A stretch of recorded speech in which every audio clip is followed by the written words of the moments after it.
इसमें सबसे पहले मैंने एक इनपुट ली है x1। x1 बेसिकली टाइमर को ड्राइव करने के लिए है, और इसके साथ मैंने दूसरी एक इनवर्स टाइमर का इनवर्स कॉन्टैक्ट लेना है, यानी एनसी कॉन्टैक्ट उसको हम कह सकते हैं।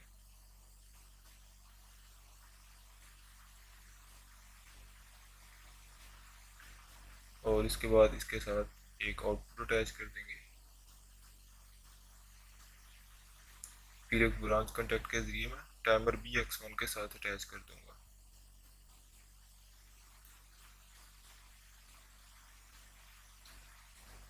टाइमर का एनसी कॉन्टैक्ट लेने का मकसद ये है कि जब तक हमारे पास टाइमर ऑन नहीं होता हमारे पास y1 पर आउटपुट ऑन रहेगी। जैसे ही टाइमर ऑन होगा T1 का जो एनसी कॉन्टैक्ट है वो y1 को ऑफ करा देगा। तो इस प्रोग्राम को एग्जीक्यूट कर लेते हैं।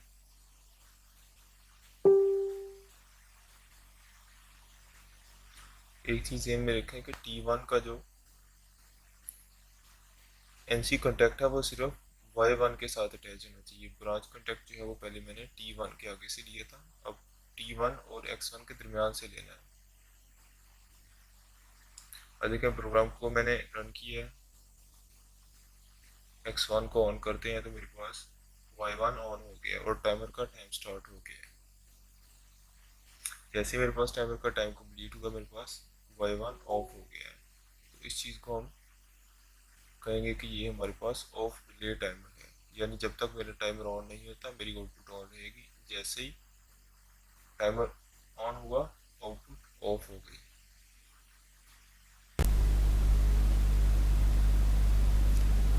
तो अब डिस्कस करते हैं फ्लिकर टाइमर को कि फ्लिकर टाइमर क्या चीज़ है। फ्लिकर टाइमर मैंने जैसे आपको बताया कि ये हमारे पास ब्लिंकिंग आउटपुट देता है। तो इसके लिए हम जो है वो दो टाइमर यूज़ करेंगे, एक जो है वो आउटपुट को ऑन करवाने के लिए, एक आउटपुट को ऑफ कराने के लिए। तो सबसे पहले एक इनपुट लेते हैं x1, उसके साथ एक टाइमर को अटैच कर लेते हैं। फिर टाइमर 1 जो है उसकी आउटपुट के साथ हम टाइमर 2 को अटैच करेंगे।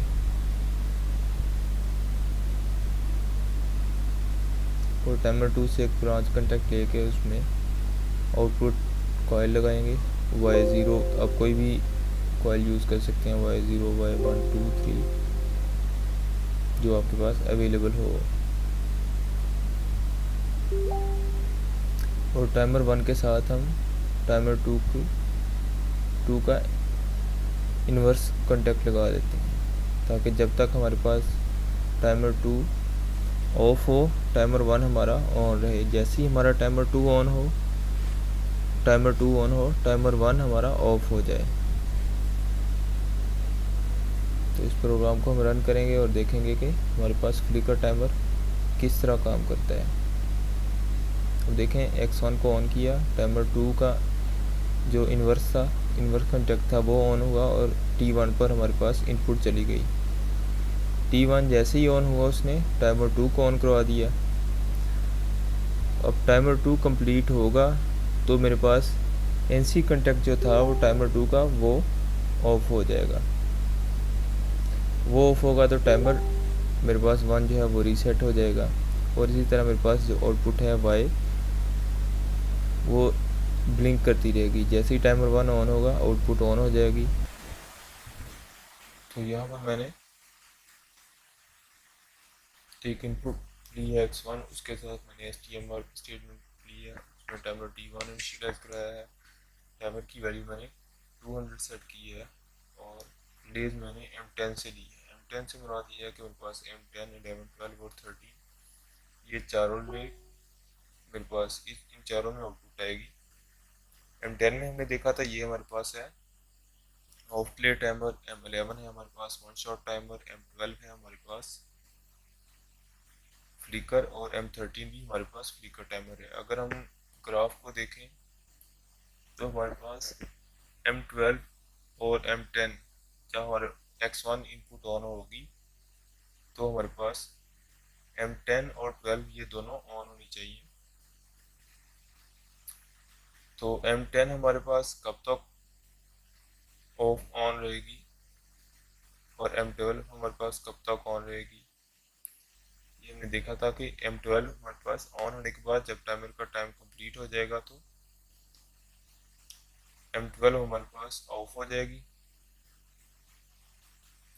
और M10 जो है वो जब हम X1 को ऑफ कर देंगे तो जब हमारा टाइमर का टाइम रीसेट हो जाएगा यानी 10 सेकंड के बाद या जितना हमने टाइम सेट किया उसके बाद X1 ऑफ हो जाएगी।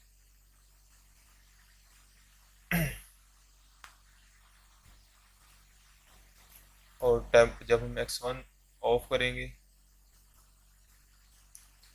तो इसमें हमारे पास M11 ऑन होनी चाहिए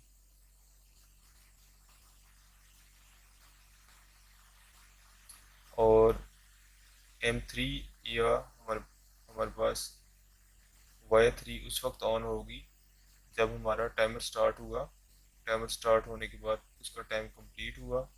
टाइम कंप्लीट होने के बाद मेरे पास Y3 ऑन हो जाएगी। अब यहाँ पे देख रहे हैं कि टाइमर का टाइम जो कंप्लीट हुआ Y3 ऑन होगी और जब मैंने टाइमर ऑफ किया तो मेरे पास M11 यानी सेकंड जो कॉइल है वो मेरे पास X1 इनपुट ऑफ होने के जितना टाइम सेट किया था हमने उस टाइम के बाद वो ऑफ हो गई और Y1 तभी स्टार्ट हो जाती है जब टाइमर ऑन होता है।